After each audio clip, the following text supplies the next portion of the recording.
welcome back to Rajuna TV. Buat kamu yang baru di channel ini, jangan lupa like, subscribe, dan kasih komen. Terus dukung pertumbuhan channel kami melalui Saweria. Terima kasih, selamat menonton. Halo kawan Rajuna TV, apa kabar semuanya? Semoga hari ini dalam keadaan sehat dan bahagia ya.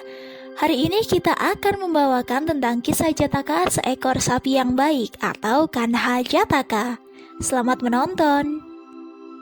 Dahulu kala di Benares, Bodhisatwa terlahir sebagai seekor sapi jantan. Ia tinggal bersama pemiliknya, yaitu seorang nenek. Sang nenek merawat sapi itu dengan sepenuh hati. Sapi itu dinamai Ayika Kalaka atau si hitam milik nenek. Setiap hari ia diberi makanan seperti bubur beras, nasi, dan makanan enak lainnya. Ketika dewasa, Ayika Kalaka selalu berkeliaran bersama kawanan ternak lainnya. Anak-anak di Benares selalu memegang tanduk dan telinga serta melompat ke punggungnya untuk menungganginya.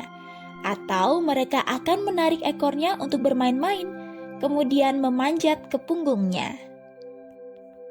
Suatu hari, ia berpikir,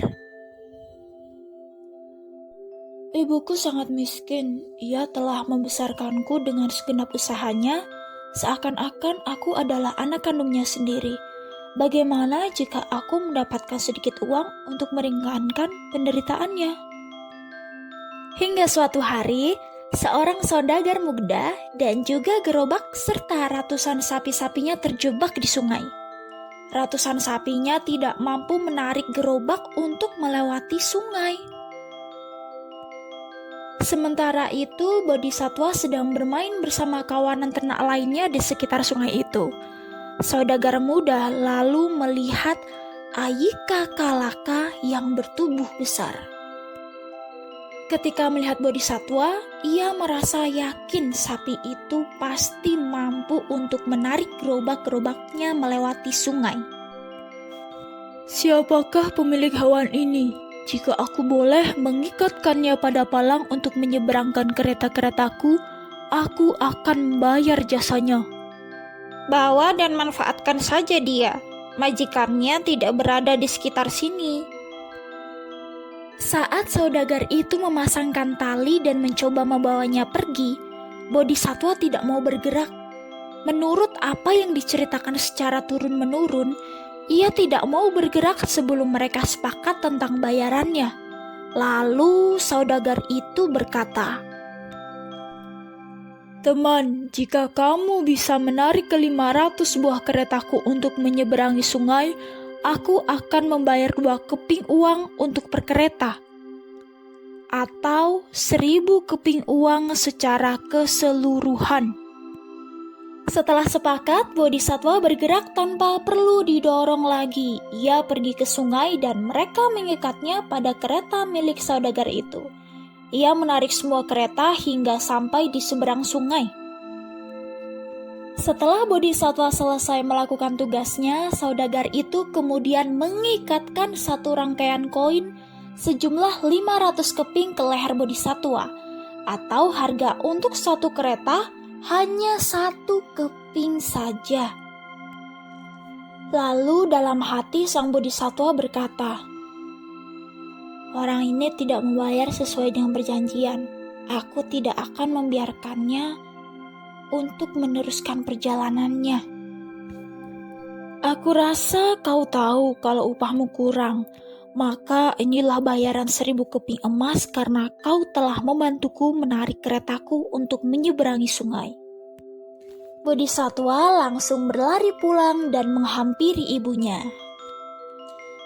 "Dari mana kau dapatkan uang ini, anakku?" Seorang penggembala kemudian menjelaskan kepada sang nenek bahwa Ayika Kalaka membantu seorang saudagar untuk menarik ratusan gerobak demi menyeberangi sungai. "Pernahkah aku berharap untuk hidup dari uang yang engkau peroleh, anakku? Mengapa engkau sampai mengalami kelelahan seperti ini?" Setelah mengucapkan kata-kata tersebut, sang nenek memandikan Ayika Kalaka dengan air hangat.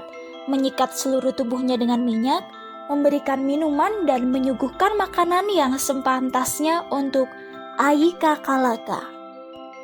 Saat waktunya tiba, sang nenek meninggal dunia bersama dengan bodhisatwa, kemudian terakhir di alam bahagia sesuai dengan hasil perbuatannya. Dalam Kanha Jataka, bodhisatwa terlahir sebagai seekor sapi yang membalas budi terhadap seorang nenek yang telah membesarkannya. Ia bekerja demi mendapatkan keping emas untuk diberikan kepada nenek. Hingga pada akhirnya bodhisatwa dan sang nenek meninggal. Sang nenek pun terlahir di alam bahagia karena perbuatan baiknya yang telah merawat bodhisatwa dengan baik. Jadi, kawan Rajuna TV, maukah kamu terlahir di alam bahagia? Kalau di agama Buddha, alam bahagia seperti alam surga, dewa, dan Brahma. Kamu mau terlahir di alam bahagia? Yuk lakukan banyak kebaikan ya.